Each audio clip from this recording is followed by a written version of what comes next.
Hello friends, welcome to Jeevanya's kitchen. Friends, இன்றைக்கி நம்ம இட்லி தோசை ரெண்டுக்குமே ரொம்ப பொருத்தமாக இருக்கிற மாதிரி ஒரு கார சட்னி செய்ய போகிறோம்.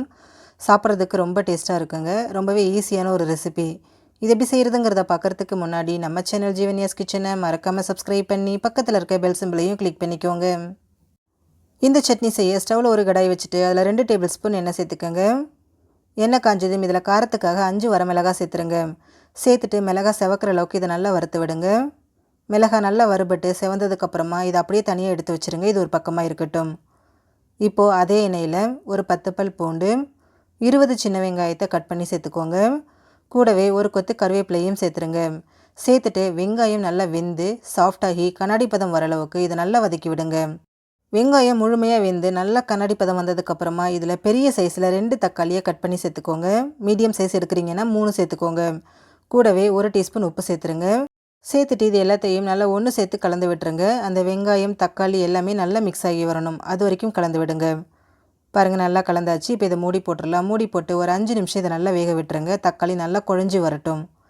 5 நிமிஷம் ஆகிடுச்சு. நம்ம சேர்த்த தக்காளி பாருங்கள் முழுமையாக வெந்துருச்சு. வெங்காயமுமே நல்லா வெந்து வந்திருக்கு.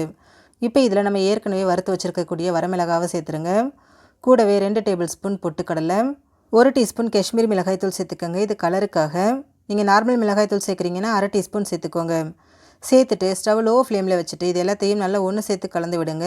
அந்த மிளகாய்த்தூளோட பச்சை வாசனை முழுமையாக போகணும். அது வரைக்கும் இதை நல்லா வேக விடுங்க. மிளகாய்த்தூள் நல்லா வெந்து அந்த பச்சை வாசனை போனதுக்கப்புறமா இதை ஸ்டவ்வில் இருந்து எடுத்துருங்க.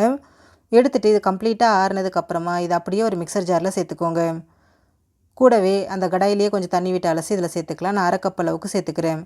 சேர்த்துட்டு இதை நல்லா நைஸாக அரைச்சிருங்க. அரைச்சதை அப்படியே ஒரு பவுலில் சேர்த்துக்கோங்க. கூடவே மிக்சர் ஜாரில் கொஞ்சமாக தண்ணி விட்டு அலசி அதையும் இது கூட சேர்த்துக்கோங்க.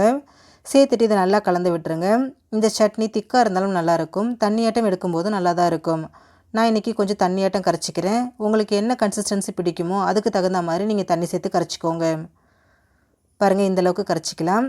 இப்போ இதுக்கு ஒரு தாளிப்பு கொடுத்துடலாம். அதுக்கு 2 டீஸ்பூன் எண்ணெயை சூடு பண்ணிவிட்டு அதில் 1 டீஸ்பூன் கடுகு சேர்த்து வெடிக்க விட்டுருங்க. கடுகு வெடித்ததும் இதில் ஒரு கொத்து கருவேப்பிலை சேர்த்துருங்க. சேர்த்துட்டு இதை நல்லா பொரிய விட்டுருங்க. கடுகு கருவேப்பிலை பொரிஞ்சதும் இதை அப்படியே சட்னியோடு சேர்த்துருங்க. ரொம்ப சிம்பிளான முறையில் தக்காளி கார சட்னி ரெடி ஆகிடுச்சு. ஃப்ரெண்ட்ஸ், நீங்களும் இந்த ரெசிபியை ட்ரை பண்ணி பாருங்கள். ட்ரை பண்ணி பார்த்துட்டு உங்களோட எக்ஸ்பீரியன்ஸை மறக்காமல் கமெண்ட் பாக்ஸில் கமெண்ட் பண்ணுங்கள். உங்கள் ஃப்ரெண்ட்ஸ் அண்ட் ஃபேமிலி மெம்பர்ஸோட இந்த வீடியோவை ஷேர் பண்ணுங்கள். நம்ம சேனல் ஜீவன்யாஸ் கிச்சனை சப்ஸ்கிரைப் பண்ணி பக்கத்தில் இருக்க பெல் சிம்பிளையும் கிளிக் பண்ணிக்கோங்க. அப்போ தான் நான் போடுற வீடியோஸோட நோட்டிஃபிகேஷன்ஸ் உடனுக்குடனே உங்களுக்கு வரும். தேங்க்யூ.